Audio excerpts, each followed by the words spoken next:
Hi viewers, welcome to our channel. ప్రస్తుతం మనతో ఉన్నారు హైకోర్టు అడ్వకేట్ అలాగే పొలిటికల్ అనలిస్ట్ హనుమత్ ప్రసాద్ గారు. నమస్తే సార్. నమస్కారం అండి. సార్, రాష్ట్రంలో ఎమ్మెల్సీ హడావుడి అయితే మొదలైపోయింది. చాలా మందికి ఎమ్మెల్సీ హామీలు గతంలో చాలా మందికి ఇచ్చి ఉన్నారు, కానీ ఖాళీలు అయితే మూడే ఉన్నాయి. 3 స్థానాలకు మాత్రమే నోటిఫికేషన్ వెలువడింది.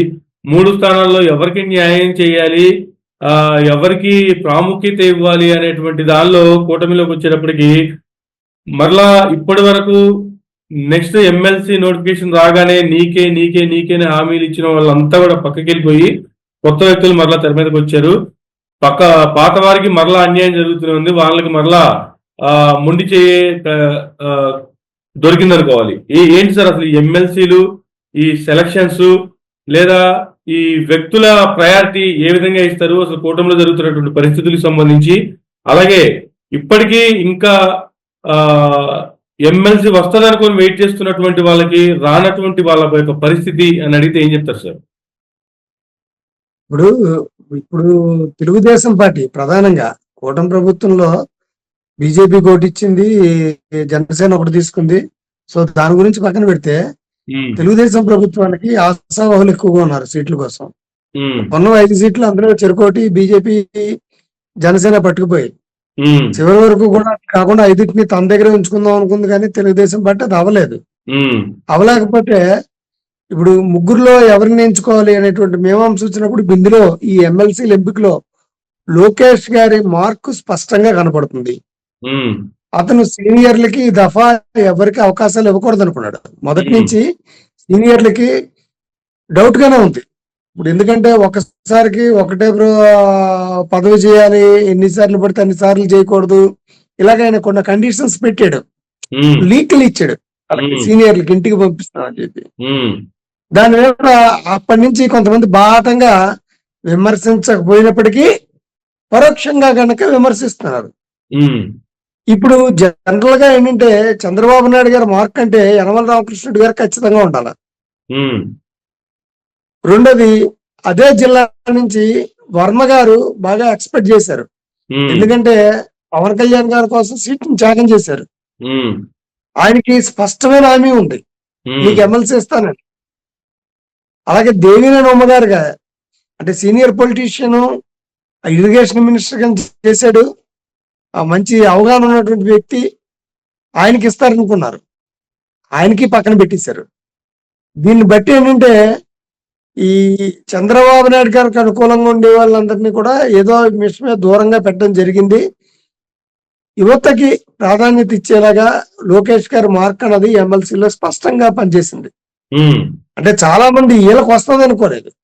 ఆ గ్రీష్మ గారికి కానీ, బిటి నాయుడికి కానీ, బీదా రవిచంద్రకి కానీ, వీళ్ళకంటా సీనియర్లు ఉన్నారు కదా, ముందు హామీలు ఇచ్చిన వాళ్ళు ఉన్నారు కదా, వాళ్ళకి వెళ్తాదేమో అనుకున్నారు ప్రజలు. దానికి విరుద్ధంగా ఏంటంటే వీళ్ళని ఎంపిక చేయడం జరిగింది. ఒక ఎస్సీని, 2 బీసీలని ఎంపిక చేయడం జరిగింది. మరి దీంతో ఖచ్చితంగా సీనియర్లు అన్నది అసంతృప్తికి లోనై ఉన్నారు, గురై ఉన్నారు.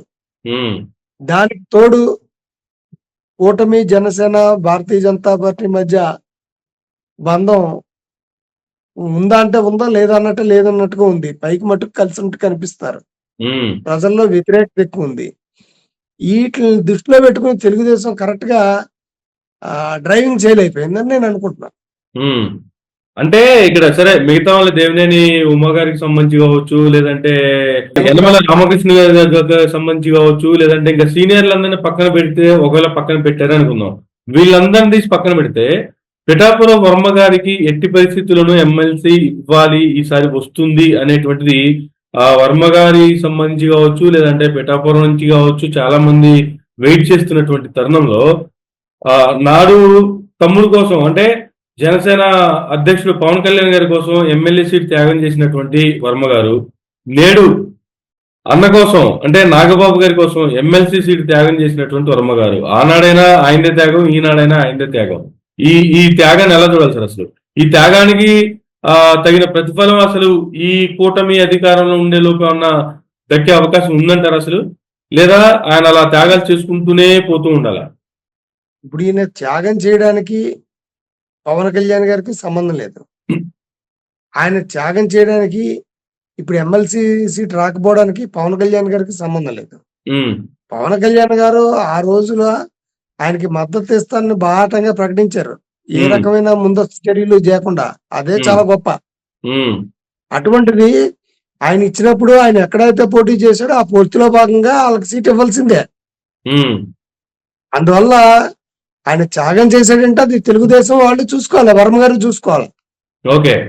ఇప్పుడు వర్మ గారికి ఏ రకమైనటువంటి హామీ ఇచ్చారో, ఇప్పుడు వర్మ గారికి ఇచ్చిన హామీని పవన్ కళ్యాణ్ గారు నెరవేర్చమంటే ఎలాగవుతుంది? పవన్ కళ్యాణ్ గారు నెరవేర్చాలి అనేది కదా నాకు నా పాయింట్ ఇక్కడ. చంద్రబాబు నాయుడు గారు కూడా ఆ రోజు కూటమిలో లేదంటే వీళ్ళ పొత్తులో భాగంగా పిఠాపురాన్ని జనసేన కేటాయించాలనుకున్నప్పుడు, జనసేనలో పవన్ కళ్యాణ్ గారు అక్కడి నుంచి పోటీ చేస్తారనుకున్నప్పుడు వర్మ గారు చేసినటువంటి త్యాగాన్ని పార్టీ గుర్తుపెట్టుకుంటుంది. నెక్స్ట్ ఎప్పుడు ఎమ్మెల్సీ ఎలక్షన్స్ వచ్చినా సరే ఫస్ట్ వర్మ గారికి ఆ ఎమ్మెల్సీ టికెట్, తర్వాత మిగతా వాళ్ళ సంగతి అనేటువంటి ఆ హామీ కూడా వర్మ గారి సమక్షంలో ఇచ్చారు చంద్రబాబు నాయుడు గారు. మొదటి విడత లిస్టులో ఎమ్మెల్సీగా వారే ఉంటారు. శాసన మండలికి వస్తారు. శాసన మండలికి రావడమే కాకుండా రేపు భవిష్యత్తులో నాకు కూడా కొంత బాధ్యత ఉంది. క్షత్రియులకు న్యాయం చేయాలి.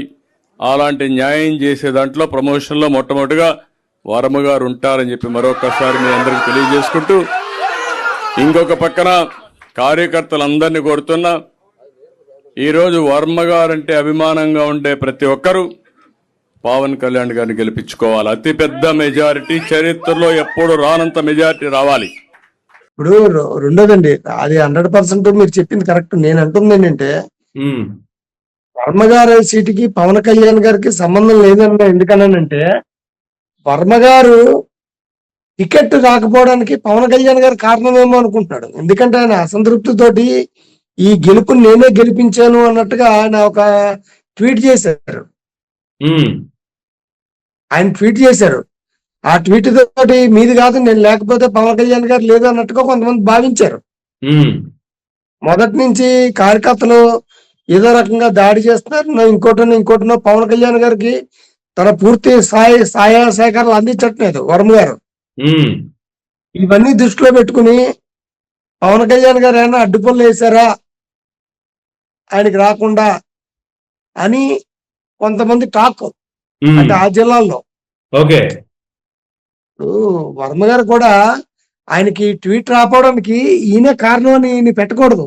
ఉమ్, ఆయన ట్వీట్ రాపోవడానికి పవన్ కళ్యాణ్ గారు కారణం అన్నట్టుగా ఆయన ట్వీట్ పెట్టకూడదు. ఓకే. అది తెలుగుదేశం పార్టీ అంతర్గత సమస్య. ఉమ్, అంతర్గత సమస్యలో ఒకళ్ళు రాకపోతే తెలుగుదేశం పార్టీని అడగాలి తప్ప ఈ గెలుపుకి నేనే కారణం అని ఉన్న ప్రభుత్వాన్ని బదనాం చేసే విధంగా పవన్ కళ్యాణ్ గారికి వ్యతిరేకంగా కొంచెం ఆ విషయాలు పరోక్షంగా ఉన్నాయి. ఓకే. ఇదేనే కాదండి, తూర్పుగోదావరి జిల్లా రాజకీయం అంతా అలాగే ఉంది. ఉమ్, ఇప్పుడు యనమల రామకృష్ణుడు గారు తన అసంతృప్తిని డైరెక్ట్ గా కాకుండా పరోక్షంగా అప్పచెప్పారు. ఆ ఒక లెటర్ రాయడం ద్వారా ఏంటంటే అక్కడ బీసీలకు అన్యాయం జరుగుతుందనో, అక్కడ చౌదరీస్ అని నాయుడు అని పెట్టడం ద్వారా కొంచెం ఆయన దిప్పి పొడిచినట్టుగా అనిపించింది. ఓకే. కేవలం దాంతో వీళ్ళిద్దరిని కూడా పక్కన పెట్టారా, పరిగణలో తీసుకోకుండా అన్నది వచ్చింది. ఓకే. చాలా మందికి తెలుసు యనమల రామకృష్ణుడు గారు పోటీలో ఉన్నప్పటికీ కూడా యనమల రామకృష్ణుడు గారికి రాదు అనే విషయం ఎప్పుడో కన్ఫర్మ్ అయిపోయింది. కాకపోతే ఈయనది కూడా 70% కన్ఫర్మ్ అయింది. ఎందుకంటే పవన్ కళ్యాణ్ గారు ట్వీట్ పెట్టడంతో ఇంక ఈయన్ని పట్టించుకోరు అనుకున్నారు. కానీ ఆయన ఒక ట్రై చేశాడు అనమాట, ఏదైనా తగలచ్చేమో అని. అంటే ఇక్కడ యనమల రామకృష్ణుడు గారు కూడా వర్మ గారికి టికెట్ ఇప్పించలేకపోయాడు. అది ఇక్కడ నేను మాట్లాడేది ఏంటంటే, యనమల రామకృష్ణుడికి వర్మ గారు అనంగు శిష్యుడు. ఆయన ఏదంటే అది చేసే వ్యక్తి. ఓకే. అటువంటిది యనమల రామకృష్ణుడికి ఎలాగ రాదు సీటు, అది 100% గ్యారంటీ. ఎందుకంటే వాళ్ళ కుటుంబంలో 3 వ్యక్తులు ఉన్నారు. వాళ్ళ కుమార్తె తుని ఎమ్మెల్యేగా ఉన్నారు. వాళ్ళ వియ్యంకుడు ఆయన మైదుకూరు పుట్టా సుధాకర్ యాదవ్, ఆయన ఎక్కడ ఉన్నాడు మైదుకూరు నుంచి. వాళ్ళ అల్లుడు కూడా ఏలూరు ఎంపీగా ఉన్నాడు. అందువల్ల ఆయనకి రాదు. కానప్పటికీ తెలుగుదేశం పార్టీలో నెంబర్ 2గా చలామణి అవుతున్నాడు ఆయన. అందువల్ల కనీసం అదే జిల్లాకు చెందిన వ్యక్తి కాబట్టి కనీసం ఆయనకైనా ఇప్పించుకోగలుగుతాడు అని అందరూ భావించాం. ఓకే. కానీ బహుశా అక్కడ ఈయన మాటను కూడా పట్టించుకున్నట్టుగా లేరు వర్మ గారి విషయంలో. అంటే టోటల్ గా ఏంటంటే పెద్దలుగా తీసి పక్కన పడేసినట్టుగానే ఎమ్మెల్యేని వర్మ గారికి కూడా ఇండైరెక్ట్ గా చెప్పినట్టుగానే యానంటే 2027 ఇస్తామన్నారన్నట్టుగా కొంతమందికి ఫోన్లు వెళ్ళి ఆ తెలుగుదేశం పార్టీ అధ్యక్షుడు అక్కడ చెప్పడం కూడా మాకు 2027లో మళ్ళీ ఎమ్మెల్సీలు కాలేనప్పుడు అప్పుడు ఇస్తామని చెప్పమన్నారు, అంతే నన్ను చెప్పమన్నారు, నేను చెప్పానండి. మరి దీని మీద అంటే ఎవరు ఆ మాట చెప్పమన్నది, ఎవరు చెప్పింది, ఎవరు? తెలుగుదేశం పార్టీ అధ్యక్షుడు పల్లా ఆయన చెప్పినట్టుగా వచ్చే ప్రతి ఒక్కరికి ఫోన్ చేసి మీకు ఇవ్వలేకపోతున్నాం, ఈసారి 2027లో మీకు ఎమ్మెల్సీలో అకామిడేట్ చేస్తాము, ఇది నాకు అందిన ఇన్ఫర్మేషన్, నన్ను ఇలా చెప్పమన్నారు, నేను చెప్పాను. ఓకే. ఇదే పెట్టుకున్నారు. మరి ఎందుకు ఇవ్వట్లేదు ఏంటన్నది ఆయనకి తెలియదు కదా. ఒక ఇన్ఫర్మేషన్ వస్తుంది, పార్టీ తరఫున ఇన్ఫర్మేషన్ పాస్ చేశారు. అది అక్కడ చంద్రబాబు నాయుడు గారు, లోకేష్ గారు అనుకుంటారు. ఎందుకు ఇవ్వట్లేదు అన్నది మనకి స్పష్టమైపోతుంది. ఎందుకంటే ఉన్నవి 3 సీట్లు, అందులో చంద్రబాబు నాయుడు గారికి అనుకూలంగా ఉండేటువంటి పెద్ద తలకాయలను మొత్తం తీసి పడేద్దామని లోకేష్ బాబు గారు అనుకుంటున్నారు. ఓకే. దానికి తగ్గట్టుగానే లీకులు ఇచ్చారు. అందువల్ల ఏంటంటే ఆయనకి సంబంధించిన వర్గం ఉండే వాళ్ళు తీసుకుంటున్నారు. అయితే ఈ రిటైర్ అయిన 5 ఎమ్మెల్సీల్లో కూడా మళ్ళీ సిట్టింగ్ ఎమ్మెల్సీ బీటీ నాయుడుకి ఇచ్చారు, అది కొసమేరుపు. ఓకే. మరి ఏవో కొన్ని రీజన్స్ వల్ల, ఎందుకంటే చాలా మంది ఆశావహులు ఉండగా మళ్ళీ సిట్టింగ్ కే ఇచ్చారంటే అది దాని రాజకీయ కారణాలు చాలా చాలా ఉండి ఉండొచ్చు. ఓకే. అన్నిటనేది సార్ట్అవుట్ చేసుకున్నారు.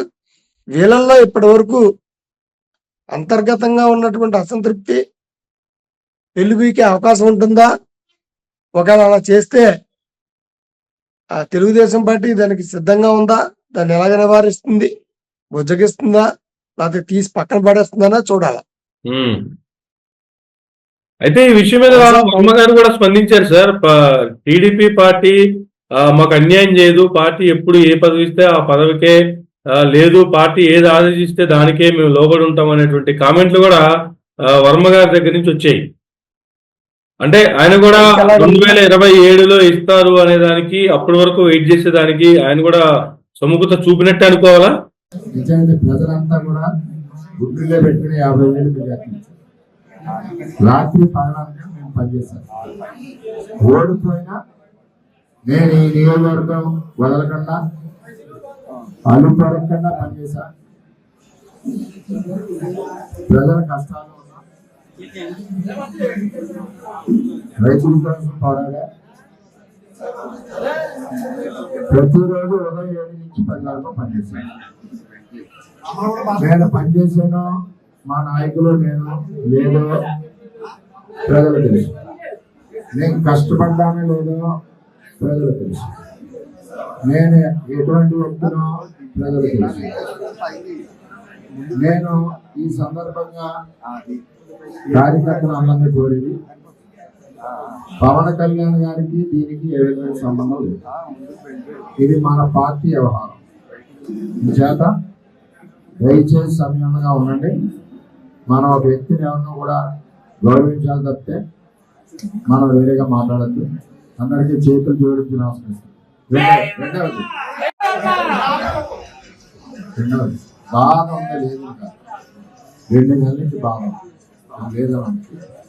కానీ ఏ నిర్ణయం తీసుకోవాలన్నా నేను ఇక్కడ పుట్టి పెరిగిన కుటుంబం, నా పిఠాపురం ప్రజల కుటుంబం, 20 ఏళ్ళు కష్టం చేసిన కుటుంబం, నా సోదరులు సోదరీమణులు, అన్నిటికంటా ఈ 20 ఏళ్ళు నాతో పాటు కూడా రాత్రి పగలు కష్టపడిన కార్యకర్తలు, వాళ్ళందరూ రేపు వాళ్ళే మీటింగ్ చేసుకుంటున్నారు, నన్ను రమ్మన్నారు.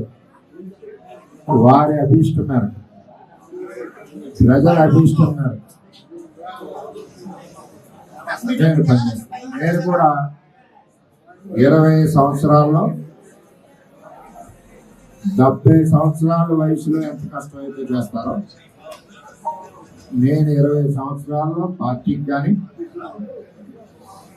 ప్రజలకు కానీ మా కుటుంబానికి కానీ ప్రజలకు కానీ అందరికీ కూడా నేను ఎక్కడ అలిపెరగకుండా కష్టపడ్డాను. కరోనా వచ్చినా సరే, మా భార్య పిల్లలు భయపడినా సరే, నాకు ప్రజలే ముఖ్యమని ప్రాణానికి తెగించి తిరగడమే కాకుండా ప్రతి గ్రామం కూడా శానిటేషన్ చేశాను, ఒక లేబర్లా పనిచేశాను. ఇప్పుడు ఒకటండి, పైకి చెప్పేటప్పటికి ఇంకా 5 సంవత్సరాల తెలుగుదేశం అధికారంలో ఉంటుంది. ఇప్పుడు జమిలీ ఎలక్షన్లు ఏమి రాకపోతే 2025 వరకు కూడా 2029 వరకు ఇదే కంటిన్యూ అవుతుంది. ఉన్నట్టుండి ఇప్పటికిప్పుడు ఓపెన్ అయిపోతే ఎలాగా? ఓకే, దగ్గరలో చూసుకుని ఓపెన్ అవుతారు. ఇప్పటికిప్పుడు పరోక్షంగా డైలాగులు కొడుతుంటారు. నీరు గార్చడం అనమాట. ఇప్పటికే ఆల్రెడీ జరిగింది కదా. మన టీచర్ ఎమ్మెల్సీ ఎలక్షన్స్ లో భాగంగా కొంతమంది తెలుగుదేశం పార్టీ కార్యకర్తలు మనం ఆ పని చేయలేదని ఈ పని చేయలేదని వ్యతిరేకంగా ఉన్నారు మన మీద. ఏదో పార్టీకి కొంచెం అభిమానంతో హెచ్చరించినట్టుగా కొంచెం జాగ్రత్త పడండి అని చెప్పినట్టుగా చెప్తూ వెనకాల గాలి తీసేయడం టైర్లో. ఓకే, అది వ్యతిరేకత కదా. కార్యకర్తలు ఎలా మాట్లాడితే ఓటర్లు ఎలా మాట్లాడతారు? ఇప్పుడు ఇలాగే ఇప్పుడు యనమల రామకృష్ణ గారు చేసింది ఏంటి? మీరు అక్కడ చౌదరీలకి ఇచ్చారు, మా దగ్గర నుంచి లాగేసుకున్నారు భూములు, బీసీలకు న్యాయం చేయట్లేదు అన్నారు. అది డైరెక్ట్ గా లెటర్ రాయడం, ఆయనకి చంద్రబాబు నాయుడు గారితో అంత సాన్నిధ్యం ఉంది, సెకండ్ సీఎం లాంటి. అలాంటిది ఒక లెటర్ రాసి పబ్లిక్ కి ఇవ్వడం అంటే, పబ్లిక్ లో రావడం అంటే అది వ్యతిరేకం వచ్చినట్టే కదా. ఓకే, వర్మ గారు కూడా చూడండి, వర్మ గారి వ్యవహార శైలి కూడా చూసుకుంటే ఆయన కూడా మొదటి నుంచి ప్రభుత్వాన్ని ఏమనడం, తన అసంతృప్తిని వెళ్ళగొక్కుతుంటారు. మా కార్యకర్తల మీద దాడులు జరుగుతున్నాయి, ఆ మిస్అండర్స్టాండింగ్ ఉంది, ఇలాంటివి ఇవి అందరూ అంగీకరిస్తున్నారు. పవన్ కళ్యాణ్ గారు అంగీకరించారు. ఎందుకంటే మాకు ఎన్ని విభేదాలు ఉన్నా కూడా మేము కలిసి ఉంటామని. ఎప్పుడు ఇంకా 5 సంవత్సరాలు రాలేదు కదా. విడిపోతే ఎవరికి నష్టం? వ్యతిరేకత చూపిస్తే ఎవరికి నష్టం? అయినప్పటికీ బాధ తట్టుకోలేని కొంతమంది వ్యతిరేకత చూపెట్టచ్చు. కానీ తెలివైన వాడు ఏంటంటే, సరే ఏవో పనులు చేయించుకుంటూ ఎక్కడ కొట్టాలో అక్కడ దెబ్బ కొడతారు. ఆల్రెడీ ప్రభుత్వం మీద వ్యతిరేకత వచ్చిందంటే మునిగిపోయే బోట్లో ఆవిడ కూర్చుంటే టక్మని దూకేస్తారు సేఫ్ జోన్ కి. అందువల్ల ప్రస్తుతానికి ఏంటంటే వచ్చిన నష్టం ఏం లేదు కాబట్టి ఆ బాధను మౌనంగా భరిస్తూ పార్టీలో ఉంటున్నారు. కనీసం కొంత జమానైనా నడుస్తుంది కదా, వాళ్ళు చెప్పిన పనులైనా అవుతాయి కదా. అది సో ఓవరాల్ గా చూసుకుంటే అటు గురు శిష్యులకి ఇద్దరికి అన్యాయం జరిగింది అనుకోవాలా? యనమల రామకృష్ణ గారికి కావచ్చు, అలాగే వర్మ గారికి కావచ్చు. లేదు, వర్మ గారికి కూడా ఇప్పించుకోలేని పరిస్థితికి రామకృష్ణ గారు వెళ్ళారు అంటే సీనియర్లను కంప్లీట్ గా పక్కన పెట్టినట్టే. ఇంకా జూనియర్స్ దే టీడీపీ హవా అనేటువంటిది కూడా దీని ద్వారా కూడా అర్థమవుతుందంటారా? ఎస్ అండి. ఇప్పుడు ఉపయోగించుకున్న యూజ్ అండ్ త్రోలో తెలుగుదేశం పార్టీ చంద్రబాబు నాయుడు గారి పెద్ద హస్తం అది. అవసరం ఉపయోగించుకుని అవసరం పోయి తీసేయడం అన్నది. ఇప్పుడు ఎందుకంటే యనమల రామకృష్ణుని ఆయన వల్ల ఉపయోగం ఏంటి వీళ్ళకి? ఇప్పుడు చూపించుకుంటే ఏదో సలహాలు ఎత్తాడని, సలహాలు ఎవరైనా ఇవ్వచ్చు. ఇప్పుడు కొత్త వాళ్ళు అందరూ తయారైపోయారు. ఆయన కంటిన్యూస్ గా ఓడిపోతూ వచ్చాడు. మొన్న వాళ్ళ అమ్మాయిని పెట్టారు కాబట్టి గెలిచారు. ఒక 3 సార్లు ఓడిపోయారు కదా. ఓడిపోయిన వ్యక్తితో మనకేం పని? ఇప్పుడు పాలిచ్చిన ఆవిడని ఎవడైనా పెంచుకుంటాడు తప్ప ఒట్టిపోయిన ఆవిడని ఎవడో పెంచుకోడు కదా. అందులో యువరక్తం కావాలని లోకేష్ బాబు గారు అనుకుంటున్నారు. అందువల్ల ఈయన పక్కన పెట్టేశారు, టోటల్గా పక్కన పెట్టేశారు. అందువల్ల పవన్ కళ్యాణ్ గారు మీద అప్పుడప్పుడు అసంతృప్తి అంటే జనాలకు తెలిసి అసంతృప్తిగానే ఉన్నారని వర్మ గారు. అంటే వాళ్ళ కార్యకర్తల్ని జనసేన వాళ్ళు పట్టించుకోవట్లేదని, అక్కడ లోకల్ లీడర్స్, జనసేన లీడర్లు చెప్తేనే గానీ తెలుగుదేశం పార్టీ కార్యకర్తలు కూడా పని అవ్వట్లేదని రకరకాల ఊహాగానాలు. అందువల్ల స్థానిక సమస్యల్లో వాళ్ళ మాట ఇంటర్నేదన్న ఉద్దేశం వర్మ గారికి ఉంది. గోటు జుట్టు మీద రోకటి పోట్లాగా ఆయనకి కోసం సీటు త్యాగం చేసుకున్న ఈయనకి చంద్రబాబు నాయుడు గారు సీట్ అకామిడేట్ చేయకపోవడం అనేది రాష్ట్రానికి అందరికి షాకే. రామకృష్ణుడికి ఇవ్వకపోతే అర్థం చేసుకున్నారు కానీ ఆ షాక్ ఎందుకు ఇవ్వలేదు అని రకరకాలుగా ఆలోచించుకుంటే బహుశా పవన్ కళ్యాణ్ మీద అసంతృప్తిని అప్పుడప్పుడు బాటంగా వెలిపిస్తున్నారు, ఇండైరెక్ట్ గా, పరోక్షంగా, ప్రత్యక్షంగా కాదు. మరి పవన్ కళ్యాణ్ గారిని సాటిస్ఫై చేయాలా? ఎందుకంటే పవన్ కళ్యాణ్ గారిని సాటిస్ఫై చేయకపోతే ఆయన ఎలాగుంటుందో వ్యవహార శైలి తెలుసు. కేవలం రాజ్యసభ సీటుకి ఆయన పంపించాలనుకుంటున్నారు, ఈ దఫా సీట్లు లేవు, పవన్ కళ్యాణ్ గారు అంగీకరించారు అన్నందుకే ఆయన అంతా ఆయన అనౌన్స్ చేసి, ఓటమి అంటే అందరూ కలిసి అనౌన్స్ చేయాల సీట్లని, లేకుండా ముందు అనౌన్స్ చేసి నాగబాబు గారితో అప్లికేషన్ ఏం చేశాడు, నామినేషన్. సో ఇప్పుడేలాగుంటే రేపు పొద్దున్న అతనికి వ్యతిరేకంగా వెళ్తే వర్మ గారికి ఇస్తే ఇంకెన్ని విషయాలు చూడవలసి వస్తుందని అదొక కారణం అయి ఉండొచ్చు. కర్ణుడి చావుకి 1,00,000 కారణాలు అన్నట్టుగా వర్మ గారికి ఇవ్వకపోవడానికి రీజన్ చాలా ఉంటుంది. ఆ రీజన్ ఏంటన్నది ఎవరికి తెలియట్లేదు. కేవలం ఏంటంటే పవన్ కళ్యాణ్ గారి మీద అసంతృప్తి వ్యక్తం చేశాడు కాబట్టి ఆయన ఇవ్వద్దని అన్నాడా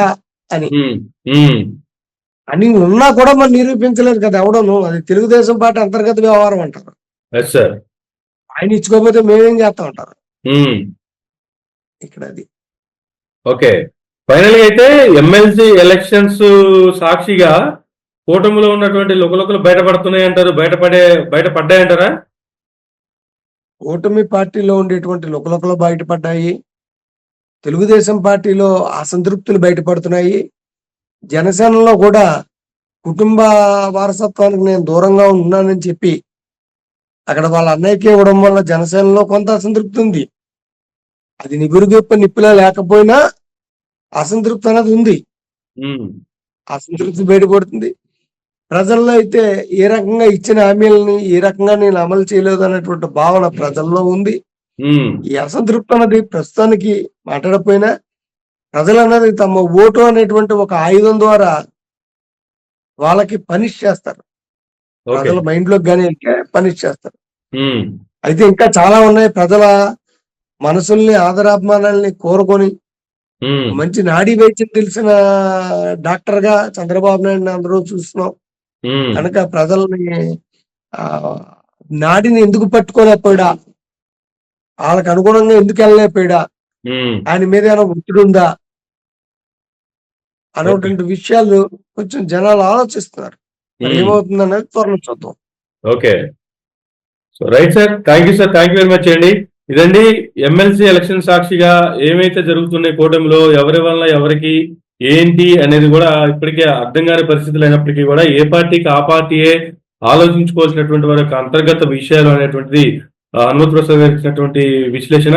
ఇది ఈనాటి ఇంటర్వ్యూ. మరొక ఇంటర్వ్యూలో మళ్ళీ కలుసుకుందాం. చూస్తూనే ఉండండి మేరా మీడియా.